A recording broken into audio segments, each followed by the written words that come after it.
আজকের গল্প ধুলিয়া নামে ছোট্ট এক গ্রামের অদ্ভুত অজানা এক অভিজ্ঞতা, যেখানে এক রাতে একটি ছায়া নেমে আসে মানুষের ঠিক পাশ দিয়ে, আর তখনই শুরু হয় ছায়ার আওয়াজ। সন্ধ্যা নামছে ধুলিয়া গ্রামে। হালকা কুয়াশা নামতে শুরু করেছে, বাতাসে শীতের গন্ধ। কলেজ পড়া রুদ্র লাঠি কাঁধে করে বাড়ি ফিরছিল। বাড়ির পথে সে থামে গ্রামের পুরনো পরিত্যক্ত বটগাছটার সামনে। হঠাৎ হাওয়ার সাথে খুব চাপা একটা ফিসফিস শব্দ ভেসে আসে, যেন কেউ খুব কাছে দাঁড়িয়ে ধীরে কিছু বলছে। রুদ্র থেমে শোনে। শব্দটা মিলিয়ে যায়। সে ভাবে হাওয়া হবে, তারপর আবার হাঁটতে শুরু করে। সেদিন রাতে ঘরে সবাই ঘুমিয়ে পড়েছে। রুদ্র পড়ছিল নিজের ঘরে। হঠাৎ জানালায় টক টক টক করে কেউ নক করল। রুদ্র উঠে জানালার কাছে যায়। কেউ নেই, শুধুই অন্ধকার আর কুয়াশা। ঠিক তখনই আবার টক টক। রুদ্র জানালা খুলে বাইরে তাকায়, যেন কেউ অদৃশ্য হয়ে ওর সামনে দিয়ে হেঁটে গেল। রুদ্রের বুকের ভেতর অদ্ভুত একটা ঠান্ডা অনুভূতি ছড়িয়ে পড়ে। পরদিন সকালে পথে বেরোতেই হারাধন কাকা তাকে ডাকল। এই রুদ্র, কাল রাতে কিছু শুনলি? রুদ্র অবাক। না তো, কেন? হারাধন কাকা ধীরে বলে, বটগাছটার নিচে রাতে সাবধানে যাস, ওখানে আবার সে দেখা দিচ্ছে।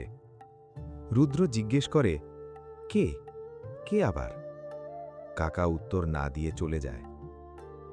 রুদ্রের ভিতরে সন্দেহ আর ভয় জাগতে থাকে। সেই রাতে রুদ্রের ঘুম ভেঙে যায় পায়ের আওয়াজে। Top top top. সে ভাবে মা হেঁটে যাচ্ছে। দরজা খুলে দেখে দালানে কেউ নেই। চাঁদের আলোয় শুধু লম্বা একটা ছায়া দাঁড়িয়ে আছে, মাথা নিচু, ধীরে ধীরে লম্বা হচ্ছে। তারপর হঠাৎ করে মাটির উপর মিশে অদৃশ্য হয়ে গেল। রুদ্র ভয় পেয়ে দরজা বন্ধ করে দেয়।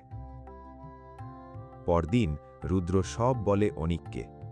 অনেক প্রথমে হাসলেও পরে সিরিয়াস হয়। তারপর বলে, আজ রাতেই যাব ওই বটতলায়, দেখি আসলে কি হয়। রুদ্র ভয় পেলেও রাজি হয়। মনের ভিতর কৌতূহলও কাজ করছিল। রাত 11টা। দুজন হারিকেন নিয়ে বটগাছটার সামনে দাঁড়ায়। হঠাৎ গাছের ডাল দুলে ওঠে। হারিকেনের আলো ফেলতেই দেখা যায় কেউ নেই, যেন কেউ অদৃশ্য হয়ে ঠিক তাদের সামনে দাঁড়িয়ে আছে। রুদ্র ফিসফিস করে, অনিক, কিছু একটা ঠিক না। তারপর দুজনেই স্পষ্ট শুনতে পায়, ফিরে যা, ফিরে যা। আওয়াজটা চারদিক থেকে আসছে। পরের মুহূর্তে বটগাছের পেছনে একটা ছায়া নড়ে চড়ে উঠে দাঁড়ায়। ধীরে ধীরে তাদের দিকে এগোতে থাকে। মুখ দেখা যায় না, চলা যেন মানুষের মতো নয়। রুদ্র কাঁপা গলায় বলে, অনেক, এখান থেকে যাই।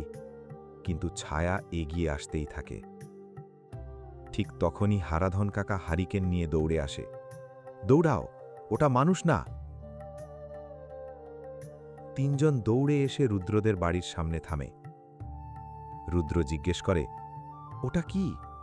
হারাধন ধীরে বলে, বহু বছর আগে এক পথিক ঝড়ের রাতে এই বটগাছের নিচে আশ্রয় নিতে গিয়ে হঠাৎ হারিয়ে যায়। তার দেহ আর কখনো মেলেনি। লোকজন বলে তার অস্থির ছায়া আজও ওখানে ঘোরে, মানুষকে ডাকে। কিন্তু যার দিকে তাকায় তার মনের ভেতর ভয় আর অস্থিরতা ঢুকে যায়। রুদ্র আর অনেক থম মেরে শোনে। আর কিছু সময় পর সবাই নিজের বাড়িতে চলে যায়। তারপর কেটে যায় অনেক দিন, সব যেন আবার স্বাভাবিক। কিন্তু এক রাতে রুদ্র ঘুমোতে যাওয়ার আগে জানালার বাইরে ঠান্ডা হাওয়া বইতে থাকে, আর খুব হালকা, ঠিক আগের মতো। ফিরে যা। রুদ্র জানালা বন্ধ করে দেয়, কিন্তু ও বোঝে সেই ছায়াটা এখনও অপেক্ষা করছে বটগাছের নিচে। কোনো রকম আমার সাথে ঘটা ঘটনাটি শেষ হয়, কিন্তু ওই জায়গার রহস্য নয়, শোনা যায় এখনও নাকি ওই জায়গায় ওই আত্মা ঘুরে বেড়ায়। নেক্সট পার্ট দেখতে চাইলে কমেন্ট করে জানিও।